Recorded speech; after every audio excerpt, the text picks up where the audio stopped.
Hi everyone, maligayang pagdating sa aming podcast. Ngayon, pag-uusapan natin ang isa sa mga sustainable development ng United Nations, ang Zero Hunger. Para magsimula, ano-ano ang tungkol sa Zero Hunger?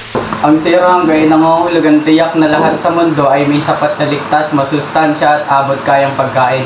Ito ay tungkol sa pagwawakas ng gutom at pagbuo ng isang mundo kung saan walang sino man ang kailangan mag-alala tungkol sa kanilang susunod na pagkain. Totoo yan. Ngunit hanggang ngayon, marami pa rin ang nagugutom. Bakit may gutom pa rin sa ating mundo? Nagaganap ang gutom dahil sa kahirapan, pag-aaksaya ng pagkain, at maging pagbabago ng klima.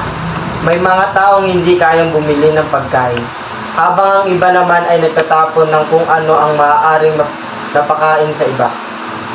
Paano naapektuhan ng gutom ang mga tao, lalo na dito sa Pilipinas? Nakaka-apekto ito sa paglaki ng mga bata, pagtuon ng mga mag-aaral sa paaralan, at pangkalahatang kalusugan ng mga pamilya. Kapag gutom ang mga tao, mas mahirap para sa kanila na matuto, magtrabaho at mamuhay ng maayos. Malaking issue yan. Kaya, paano tayo bilang mag-aaral makakatulong sa paggamit ng Zero Hunger?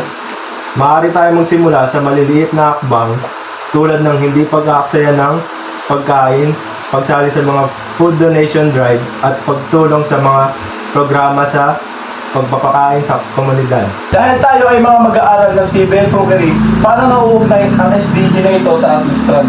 Ang aming strand ay natuturo sa amin kung paano maganda ng masustansyang pagkain at kung paano maayos na pangsuhan ang pagkain.